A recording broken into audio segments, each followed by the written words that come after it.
Hi, my name is Patricia Shinondo. I'm a pediatric surgeon.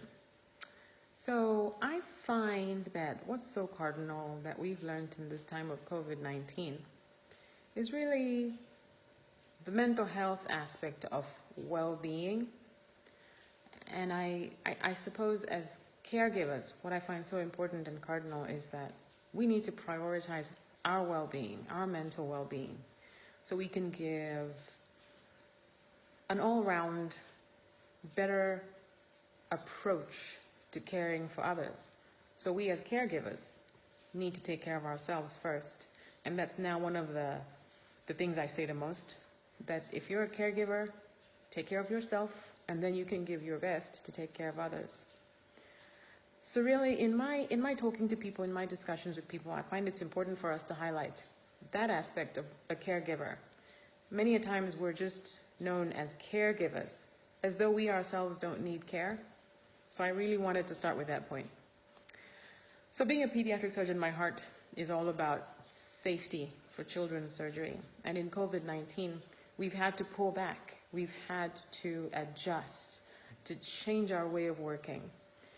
And so what is for sure is that down the road, post-pandemic or whatever phrase we want to use, we do need to be very aware that there is a long road ahead of us, that there's a lot of work to be done, especially in low and middle income countries like mine, Zambia. We now have health systems that are constrained beyond belief even most times. So we need to be aware that we need to start thinking right now of solutions to fix tomorrow's problem.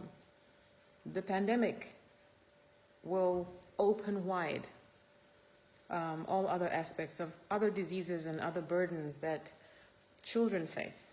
I will keep referring to children because that's where my heart and my joy is, in pediatric surgery.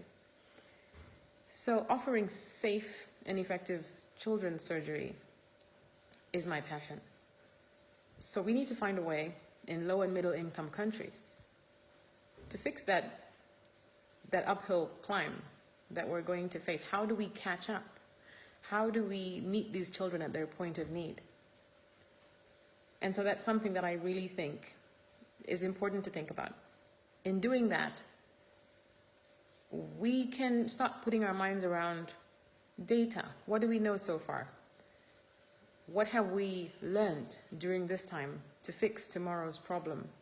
I'm a huge advocate of research and data collection, which again in LIMICs, low and middle income countries, isn't our strong point. We don't write our own stories.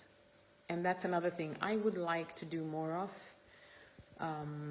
and sort of change tomorrow's perception of scientists from low to middle income countries. It's not something ingrained in us, and it's not something we prioritize as nations for many reasons we won't go into right now. But I do believe that those of us interested, those of us that are keen to tell our own stories, for lack of a better word, and work on research and data collection to see what's happening in our parts of the world. How can we change what's happening in our parts of the world in our resource-constrained settings? And so I'll just leave us with that.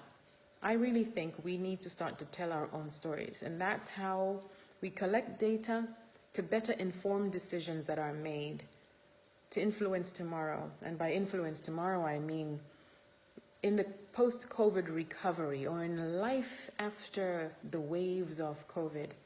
Once we try to recover from the immense pressure and trauma that it's caused us, how do we now get back to helping the children that will need the surgical help out there? Data can help us do that. And so I think we need to learn to tell our own stories. Definitely with the help of collaborative efforts from our friends in high-income countries, but not so much to let them lead the storytelling, but we need to lead the storytelling on our own. And so that's a bit of who I am and where my heart lies. And I would love to share with so many more people that think the same way I do. Thanks.